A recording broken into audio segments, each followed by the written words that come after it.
It's also a way for me to relate to them because I am sharing the same challenges that they are. It just looks different. So one of them is productive struggle. Productive struggle is valuable in the math classroom, but that's hard because you do want to jump in and save the day, and recognizing that it's important for them to make the meaning. Like I can tell you that, but you have to make the meaning. And the same thing when I go out. So I teach. Erica Heinzman joins us to discuss important aspects of pre-service programs for math educators. She highlights the importance of humanizing mathematics and how those big ideas help define how a teacher structures their classroom. Stick around while Erica helps us see the parallels of teaching pre-service teachers and teaching our own students through K through 12. Let's do it!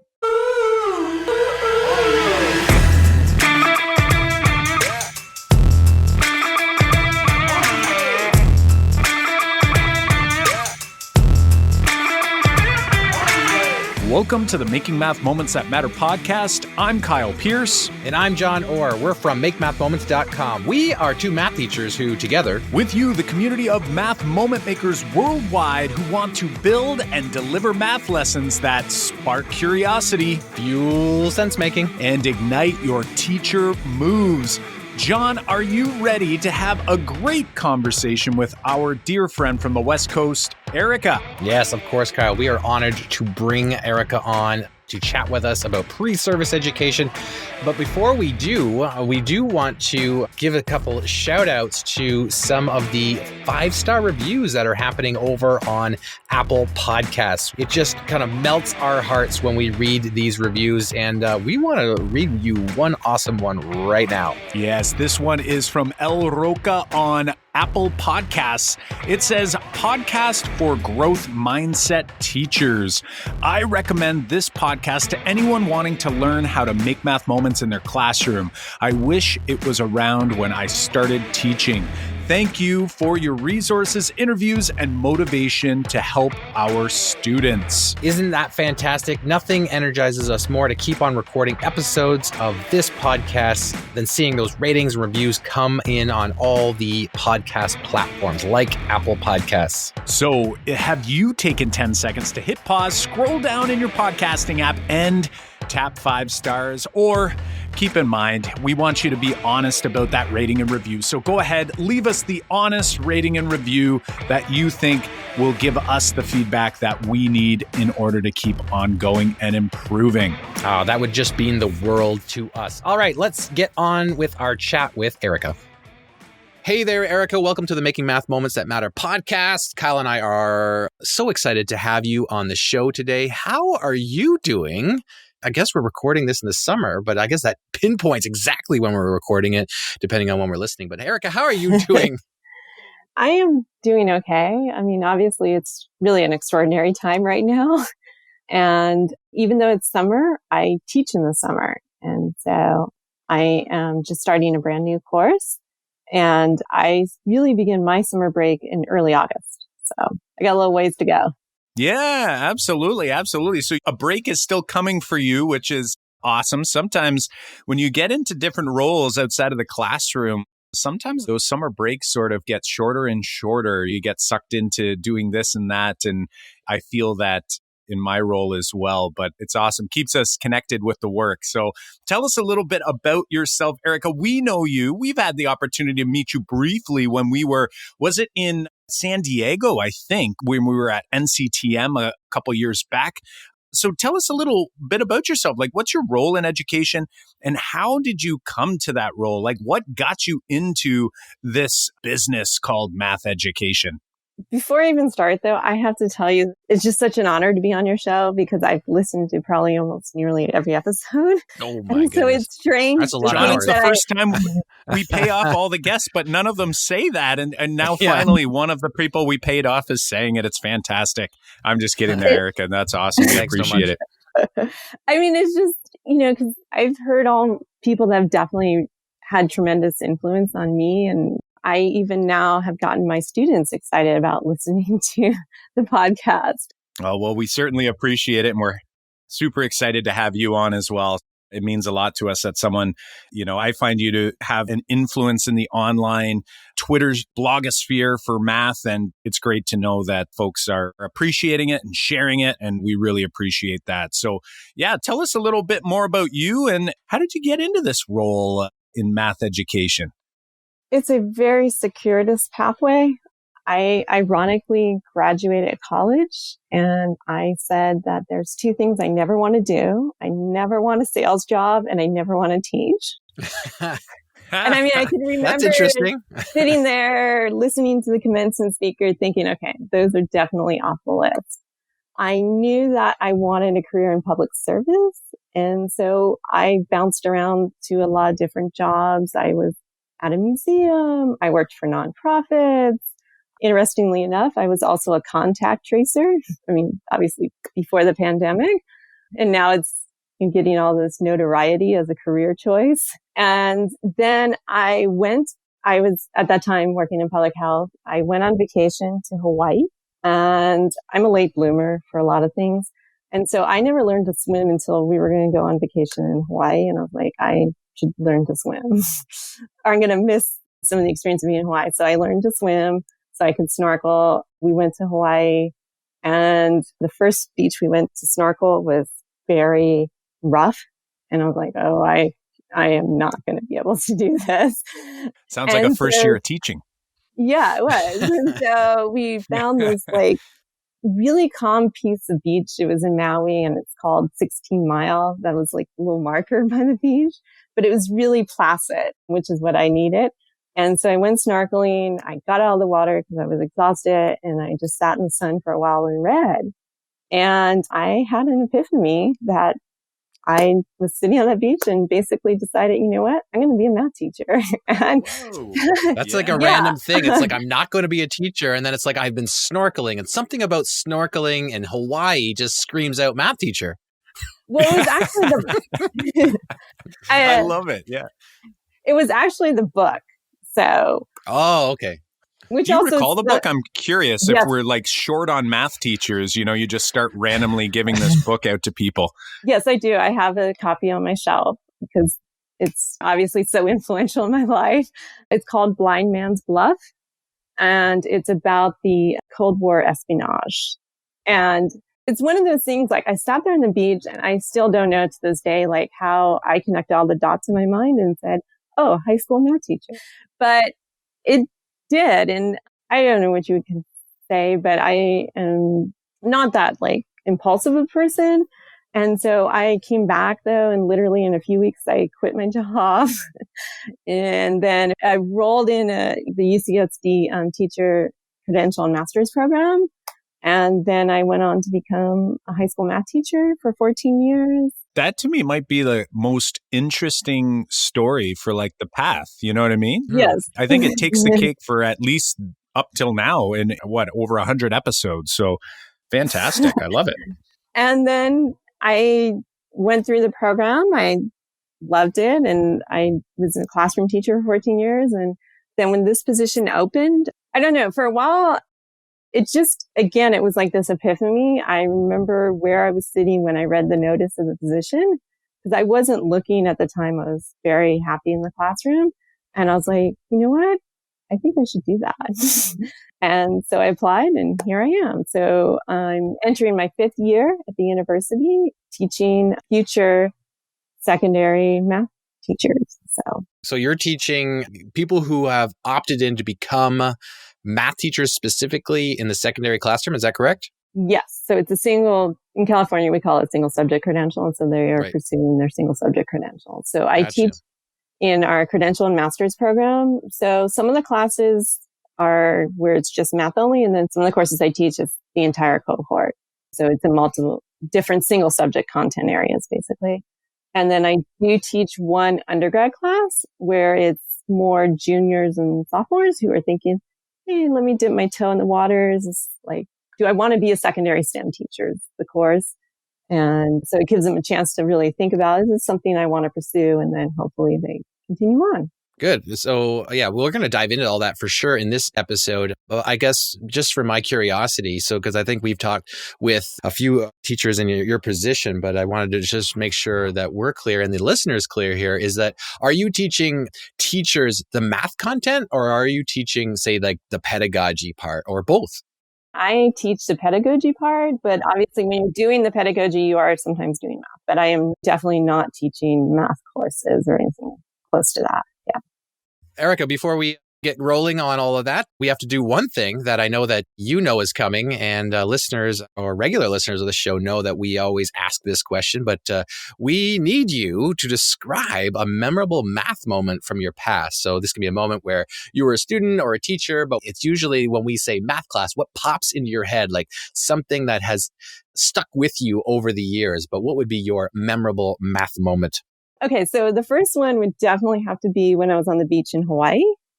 And so what was in that book was they talked about how there was 2 incidents where they lost a nuclear weapon and then they had to go find it, or a nuclear sub. And what was interesting was it exposed me to a side of math that I had never experienced before. I like to say that I was superficially in love with math previously. You know, I loved the procedure. I could memorize those logarithms like nobody else, but it exposed me to a different view of math. And so in the book, they talked about it was Bayes' theorem and then operational search theory. And basically you combine the two. And I, to this day, still don't know the mechanics of it and how it works or the PhD level mathematics. But it was so fascinating that basically it played on people's intuition. And that was like a new thought for me. And the fact that they described how they were searching for these, missing, I believe in one case it was like a nuclear sub that was missing on the ocean floor. And it also took weeks to solve, but they were able to locate it. And that was just a different experience than I'd ever had in math. Because for me, previously math had all been about getting the answer and you have to do it quickly and there's some formula and you just do the formula. And no sense that there could be any like humanity in that experience or that there was this room for intuition or nuance or that you could argue different points. And so that really influenced my decision to go into math because I'm like, wow, this is really fascinating. Now, unfortunately, for many years, my classroom did not even come close to what I, in that moment, found so appealing about mathematics. That took quite a journey. And that gets me to my second math moment. And Common Core was a very dramatic shift, at least for me and some of my colleagues. And so when around the time of Common Core started coming out, a lot of us talk about who were in the classroom, like pre and post Common Core, like what was that moment you knew that you had to let go of everything? And I realized looking back, it's a journey and there's multiple different experiences you had that added up to that moment where you're like, oh, I have to redo everything. And then there's also that grief because there's that recognition that what you had been doing was ineffective, probably harmful. And, it was just really misrepresenting mathematics. But then there's that moment of liberation because you're like, I can create, right? I can be this new person and really embrace mathematics in this new way. And so it's funny because for a few years, I was a Noyce Master Teacher Fellow. And so sometimes when we would have our gatherings, we would talk about like, what was that moment where you knew that like it all switched? And so for me, it was one time watching Joe Bowler. It was a life-changing experience. Rethinking everything you thought you knew. Yeah. Yeah. And so there was that moment where I recognized that, okay, I need to change. But then it's like, well, how do I create that new reality? What is that actually going to look like and sound like and feel like? And I just remember watching Joe Bowler and I was like, oh, I can do this. I can see, how this is going to happen. It's going to take a long time and it's a journey, but it started making sense to me. So, and I saw like a path forward. Well, your story is interesting because you kind of taken us on a journey when we love that. Like we feel like math class is a journey and we want to take our students on that journey. And a lot of what we believe of like how you would begin getting students interested is like this provocation, getting kids curious. And you've got me really curious about your journey and how, first of all, you sort of came from one extreme to the other. You came from this idea of like, that does not sound like something I want to do. And for a lot of people, I think it actually more commonly happens the other way, right? Like people are like, I'm going to be a teacher, and they feel like it's going to be amazing. And then they get into it, and then maybe they go, wow, this is not maybe what I expected, right? It's not all roses and butterflies like I had in my mind. So you've kind of come at it another way. And this book that you had mentioned, we'll put it in the show notes, that Blind Man's Bluff, that had you thinking differently. But then you articulated that the Common Core had you shifting. So I'm curious, can you tell us a little more about what was, I guess, the part between the book and becoming that teacher and then Common Core? Like, I'm taking a guess here, but I'm picturing you may have maybe approached things the way John and I did earlier in our career, where maybe procedures first mentality. Like, what was that like? And then I guess, how have you shifted to your current beliefs? And I'm guessing if Jo Boaler had a big influence on you, just like she's had on us and on so many around the world, you're kind of, it sounds like, taken a little bit of a journey to looking at mathematics from a new light. So can you paint us a little bit of a picture of that time before the shift for you? I was a very traditional math teacher, unfortunately. What was interesting during that time period, I went ahead and earned my full English credential. And I think looking back on it, part of that was because I really craved having this sense making that wasn't going on in my math classroom. And so I got to balance doing wonderful Socratic seminars with students one period, and then the next period it'd be, unfortunately, me up at the board running through the quadratic formula. And so I did not know how to merge those two. That's where the gap was like, how do I take what I really love about language arts, this sense making that's going on, and also just a way of understanding and contextualizing our world, and put that into the math classroom. I'm curious too about what Kyle is asking about this kind of transition. And I'm wondering if you can think to a moment or an activity or a lesson that you're like, you know what, I've had this English experience where we've had a lot of thinking and it's not a lot of just regurgitation, but when we go to math class, it was. And then I'm wondering, like, what was that first taste that made you go, oh, I can do this in math class, and this is how it looks? Like, you've mentioned learning from Jo Boaler, but I'm wondering what that looked like in the classroom for you to give that a shot. Because we got a lot of listeners on the show who are like that. They're like, I love all these ideas, but I just don't know exactly how to get started or what that looks like. But I'm wondering if you, and I know this is early Erica, and we've talked many times, as you said, you've listened to us. We've talked many times about kind of bearing our past on like what our lessons look like early in our careers. But I'm wondering like what that one moment or lesson or activity look like for you that made you go, okay, we can make that shift? It was when I started teaching statistics. I had to get out of the algebra geometry realm, and a chance to venture into like this non-traditional branch of math generally in K-12. And so we had a teacher that left, and I don't know, we were shifting around master schedule, and I was like, you know what, fine, I'll take statistics. And right away, I would say even like chapter 1, chapter 2, it was like, oh, I get it now. Because there's multitude of answers you can have, and it's okay. It's all about the justification and the reasoning. And then you get so much choice and creativity. Like, I could see that where I wasn't able to, at that point, still see that happening in algebra and geometry. I mean, that took much longer. But once I could see that in statistics, I was like, okay, there has to be a way to unlock that in geometry and algebra as well.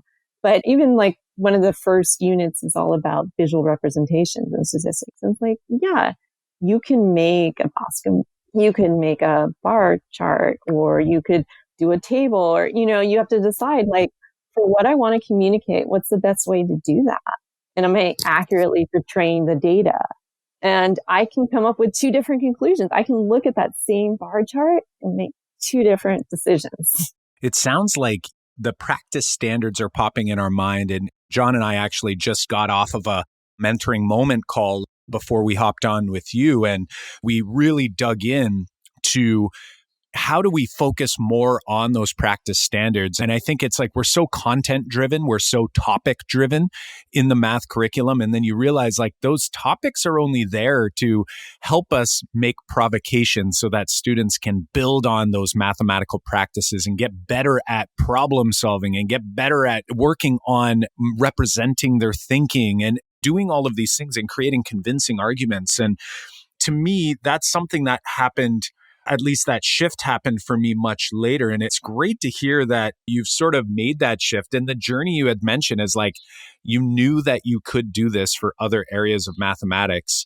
And I think that's kind of what makes teaching math so fun. I didn't enjoy teaching math itself. I enjoyed teaching, but I didn't enjoy teaching math itself until I had that sort of epiphany that I could do it better.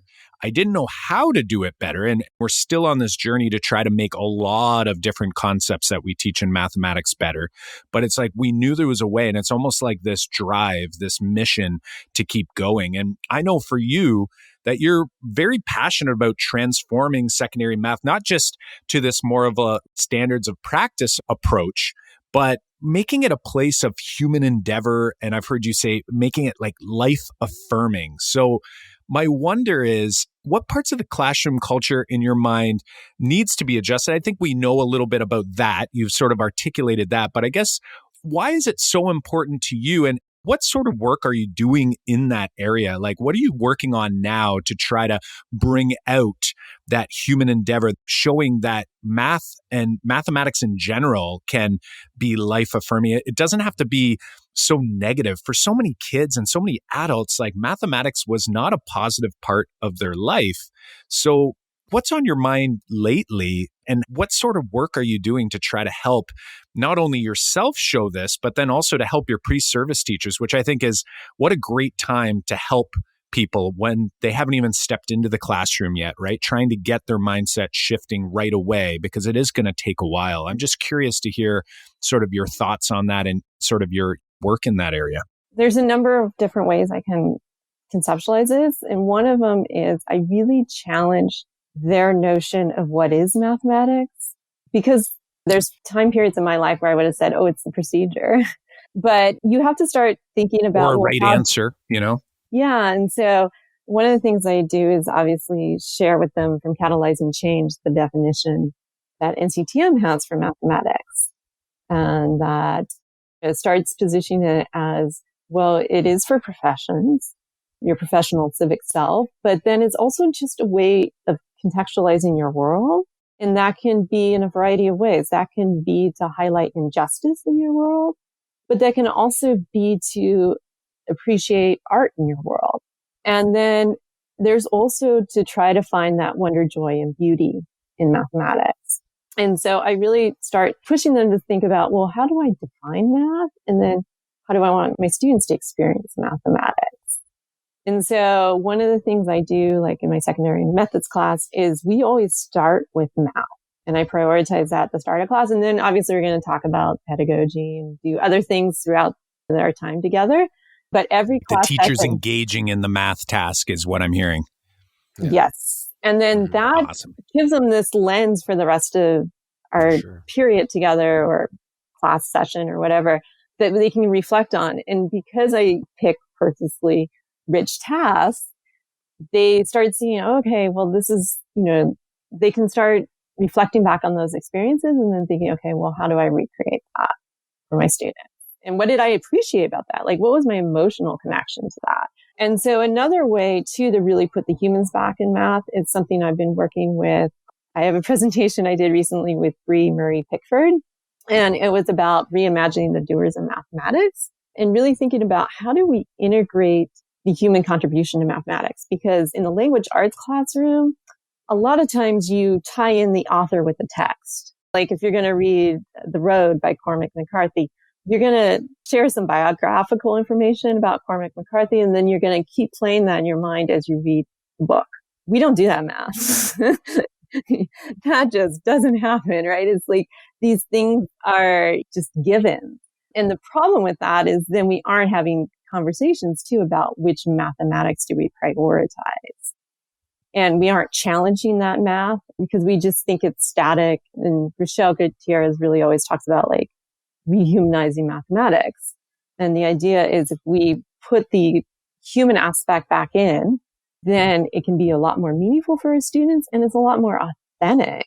And so one of the things like I was presenting with Bree on was thinking about how to not have just the poster on the wall, the famous mathematicians. And then, you know, the next step is, or you always have to make sure, well, is it representative? Is it an inclusive image? But then thinking about, well, how do the students need to connect to that? How can they see themselves in those people? And so really highlighting the journey of those individuals. And so in doing the presentation, we decided to go all out and we got the t-shirt from the Math Gals t-shirt from Chrissy. And so, of course, I'm looking up the people on the t-shirt. And so it was interesting because in trying to find the biographies, one of the names on the t-shirt is Julia or Julia. And so there's obviously Julia Aguirre, University of Washington, who's phenomenal. But then there's also Julia Robinson. And it was just fascinating doing her background story and realizing that she actually grew up in San Diego. And she went to one of the high schools here locally and the middle school here locally. And you're like, wow, I bet nobody who attends those schools has any idea that a famous mathematician attended their school. And that's what I'm really trying to think about is how to do it in a way that's authentic and doesn't just like, we only associate the accomplishment with the person, but also understanding the struggle to get to that accomplishment.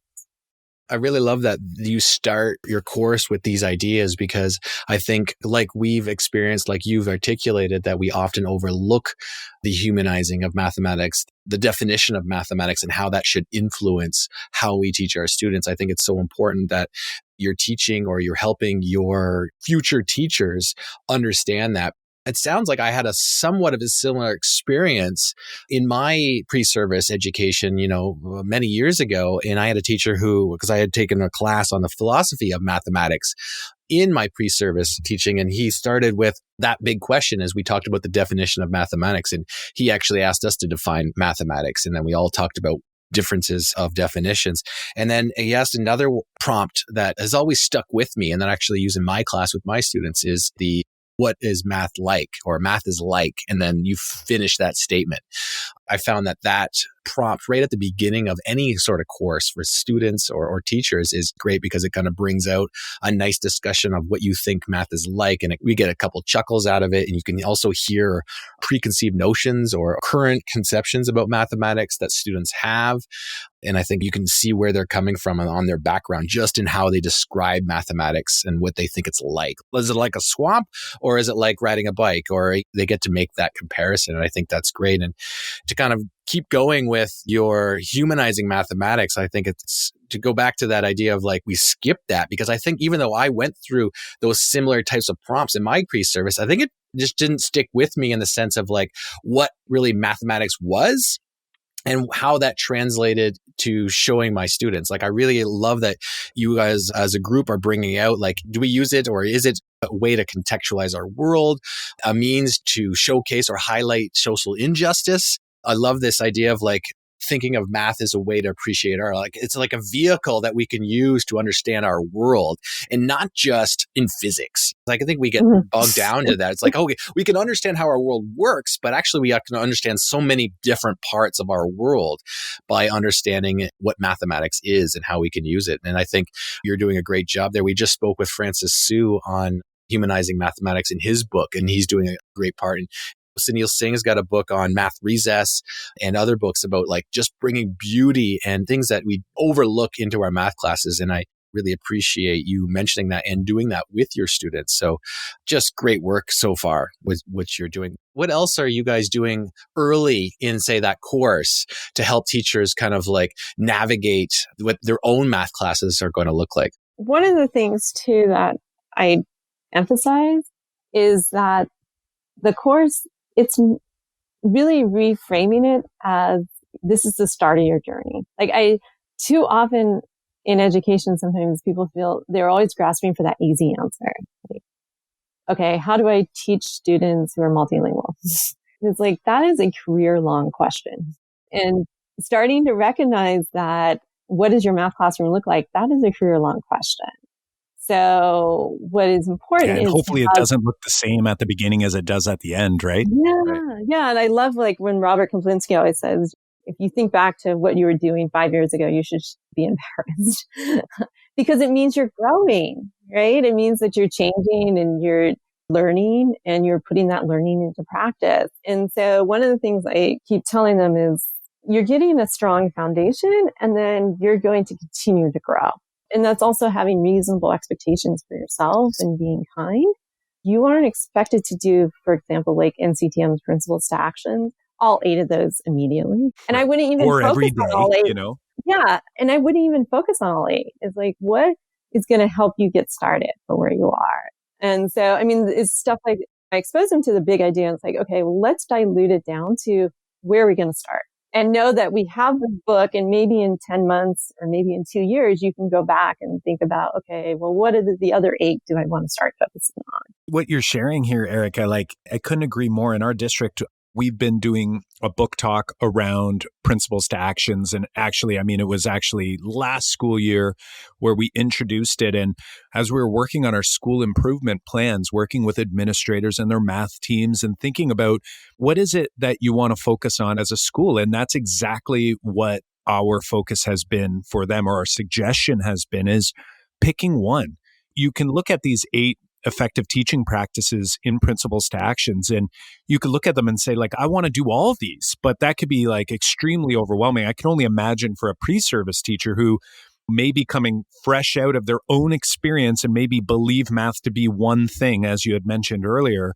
And I think starting small is so important. And it kind of connects to our next question, because you've mentioned before that there's parallels between teaching mathematics and teaching pre-service teachers. And I'm sort of seeing some of these parallels, even just between how you're approaching working with your pre-service teachers and having them sort of chunk and grow, and how we might deliver a math curriculum with students as well. So what sorts of parallels are you seeing, and how do you use that parallel to help your students prepare for their future, hopefully as really engaged, really excited math educators?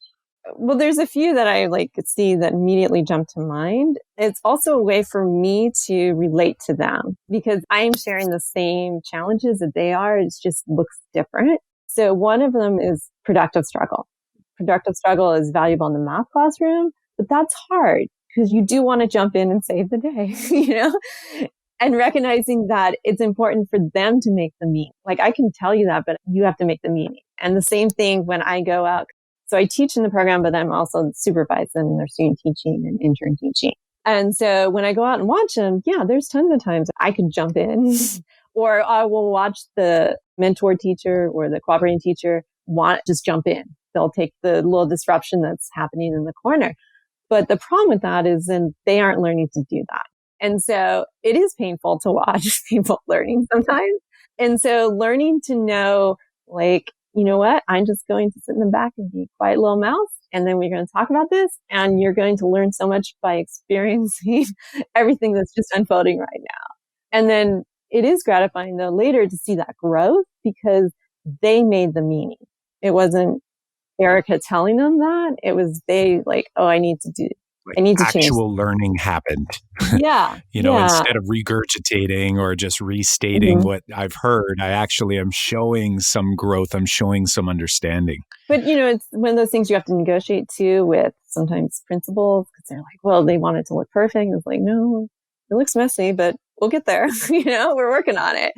Or, the cooperating teacher who can run a really well managed classroom and learning how to let go and like, yeah, they're talkative. They're being disrupted today, but that is practice that student needs. Or yes, it took 15 minutes for them to pass out the materials, but now we can have a conversation about what can we do to make that faster. And a lot of times what's interesting, just like with your students, is they have a lot of the great answers, but it's giving them the time and the space to start coming to that. And then another definite parallel with math is like you were mentioning earlier, there is so much pressure to check all the boxes on the content. I tell them up front, there's too much content. Whatever pacing guide they give you, there's no way, if you're being honest, that you are going to do that to a level that you need the deep understanding to occur. And if math is more than what maybe we thought it was before we got into this career, right? If it's more than just answers, then yeah, it's going to be a toughie. Yeah. And so for them, I tell them that's where, like you were mentioning, you never sacrifice the practice standards. You always stay true to the practice standards. And so what you may not get to law of signs, that's okay. If those students are internalizing those practice standards, I know they're going to be okay in the world. And so for me, the coverage part is there is a rich and vibrant mathematics ed community. And so I will say some of the iterations when I've done secondary math methods, it was not as coherent as it could have been. And I put way too much into it. And so one of the things that I really intentional the last few years about doing when I teach the class is I do less and go deeper. And I keep telling them, going back to the idea, it's a journey, is you're going to learn a lot more. Like maybe I run out of time and I don't show you every phenomenal resource out there, but that's okay. You can discover those. That's why you're part of this larger community and you're going to come across those. And it's good to have just a few that you feel really comfortable with. You can see how to use Desmos well, and you can see how to use some of these other resources well. And I don't have to feel like I have to show you everything, because you're going to, naturally and organically, it's going to happen over the course of your career. You're going to find other wonderful resources that fit your teaching. And I think that helps too, because like you've had many guests on who there is so many resources, but then it's like you feel obligated to use all of them. And then it just becomes a sea of resources instead of really focusing on the learning goal. And so get back to what you want to do, and then you'll figure it out. I think you've mentioned so many great parallels, and I just wanted to kind of highlight a couple of things you said here for just to kind of like go back over so all the listeners can actually like, yeah, she said so many great things. I have a few more if you want. Just popped in my head. Sorry. I'm sure you do. Okay, I'm sure you do. We're on time soon. Just to mention a couple that just highlight those, but I really liked how you highlighted the parallels. And I can imagine myself as that student teacher. I remember thinking I really wanted my student or my associate teacher to jump in and help me in these complex, terrible classroom management at the back issues. of the room. I'm like, kind are of you going to help me out? Yeah. Exactly. I remember having that. I'm like, are you going to help me out? Like this eye contact, right? It's like, and then they're just staring back at you going like, you're in it. And I remember thinking like, I'm glad they didn't, but that whole like jumping in, like helping too much and understanding that, because I think you've hit the nail on the head, Erica, the saying like, if you help too much in math class as a teacher with your students, but also as an associate teacher with someone who's learning how to teach, they don't feel that that ownership in the learning and ownership in how they're doing. Like you can say later, you're like, man, that jerk didn't help me in that situation, but you're going to appreciate it in the long run. It's just like the kid that's saying like, because when you don't help a kid in that math class, they're saying like, Mr. Orr is not even teaching me. Like, what is going on? But it's later that they realize that they've understood like they didn't do that on purpose. It's like also like I always remember it's like you think you're a bad parent because you didn't help your son or daughter climb up the ladder at the playground when they're a toddler. And the other parents are like, why is that parent not helping out? And it's because I'm making a conscious choice to like allow my kid to kind of experience their own success. And I think you're doing a great job in that with teachers. And I think that totally shows, and I think it's going to help those teachers even more. And I know that you said you've got a couple more parallels to highlight here, but you also mentioned this great idea about future growth. Like you're going to, part of teaching, and especially teaching mathematics, is like figuring out where resources are that you can grab and use, because there's so many out there and we don't always have to rely on a textbook. We don't always have to rely on the pacing guide. We don't always have to rely on the teacher down a couple classrooms down who is making great lessons. Like there are many resources that we can put into use. And I think that parallels nicely too with like this idea of teaching kids. Like we're in this lifelong learning journey, and we not only want to teach students about the mathematics and how we can use that to understand our world, but also what does it look like after you're done this class? And what does it look like going forward? We want to think these big ideas for our own students. So I'm wondering specifically, where do you point new teachers to in order to find resources and developing long after the pre-service year is done? Like, where can they find more about like how to keep going with learning so that they can keep that lifelong learning going? Well, like, what do you recommend? I am very big from the first day about the mathematical community. And I believe that community can be very nurturing and sustaining, and also can really help us challenge our thinking and continue to grow. And I define community as beyond their four walls and beyond the walls of the school. Because, for example, some schools may have a very traditional department, and that's where my student gets hired. I want them to know that there's a whole nother world out there and to keep in contact with that other world. And so I am very proactive about promoting any professional learning. And then also I really promote, obviously, the math Twitter blogosphere. But I'm always, especially right now during the pandemic, there is phenomenal free professional learning. And so one of the assignments I have for the secondary math course right now is to pick out a few webinars from either NCTM or Todos or Desmos and really start them thinking about, I belong to these communities. I'm a part of these communities. And I'm hoping that they'll feel a connection and that will continue throughout their career. That's definitely amazing advice for pre-service teachers. My experience personally, and I can't speak for both of you, John and Erica, but I remember thinking like I was in my pre-service year. It was sort of like a hoop to jump through, right? It's sort of how I felt about math class as a student was this is just what you do. But I didn't come out of my pre-service year with that thirst to continue growing or learning. I just thought I'm now going to go in and I'm going to do this and that's it. And I think that's fantastic that you're putting that on the radar. It doesn't mean that every student that goes into that pre-service program is going to maybe see that right away, but at least are being exposed to it. So hopefully if they do dive in, they sort of grab it and they sort of see and they feel that same feeling you get, like when you look at a student who just worked through a productive struggle and they succeed, it's like growth has happened. I can imagine that being that way for these pre-service teachers. So this has been a fantastic conversation and we're approaching the hour and we want to be respectful of your time and also all of the time of the Math Moment Maker community. So before we let you go, Erica, where can the Math Moment Maker community find out more about you, Erica Heinzman? I am on Twitter, so Heinzman1. And then I am working on my dissertation. So at some point, I hope to have some publications as well. But that's in process. So. Right.